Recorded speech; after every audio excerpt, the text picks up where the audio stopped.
रहीम यार खान बाबा गरीब शाह दो ग्रुपों में तसादम 15 पर पुलिस मौका पर ना पहुंच सकी। सज्जाद हाशमी मीडिया से गुफ्तगू करते हुए, हमारे साथ सर बहुत ज्यादती हुई है।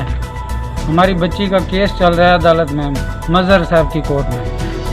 कल पेशी थी, ये 8 तारीख को। तो जज साहब ने बच्ची की तनसीख निकाह डिग्री कर दिया। सामान जायज़ का जो है मैंने कमीशन की दरख्वास्त दी। जज साहब ने 29 तारीख की बहस के लिए पेशी डाल दी।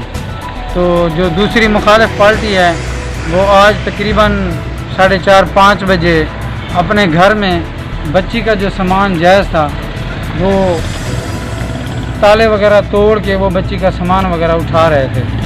तो हमें बच्ची ने बताया कि सामान वगैरह उठा रहे हैं। मैं घर से गली से निकला तो 10-12 आदमी थे उनके, जो हैं उन्होंने मुझे अकेले को पकड़ लिया और मुझे मारा पीटा।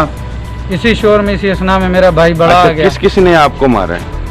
फतेह मोहम्मद ने मारा, फिदा हुसैन ने मारा, शुएब ने मारा, फरूक अहमद हाशमी ने मारा और 2 उसके और बेटे हैं।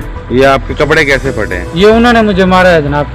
आपने थाने कॉल नहीं की? मैंने 15 पे कॉल की है। कितनी बार? तकरीबन 3 मरतबा मैंने कॉल की है। अभी तक कोई पुलिस नहीं आई और ना ही कोई बात। 3 मरतबा मैंने कॉल की है, कोई पुलिस नहीं आई? कोई पुलिस नहीं आई अभी तक। मुझे इंसाफ चाहिए बराए मेहरबानी। मेरी बच्ची का सामान जो पड़ा है वो आधा उन्होंने उठा लिया है, आधा पड़ा है उनके घर में।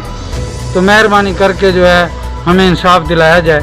वज़ीर आला पंजाब से मेरी गुजारिश है, वज़ीर आज़म साहब से गुजारिश है, DPO रहीम यार खान साहब से गुजारिश है मेरी कि मुझे इंसाफ दिलाया जाए, हमारा बच्ची का सामान हमें वापस दिलाया जाए। आए रोज़ धमकियां देते हैं कि हम आपकी बच्ची को उठा लेंगे, ये कर लेंगे, वो कर देंगे। रोज़ ये धमकियां दे रहे हैं हमें।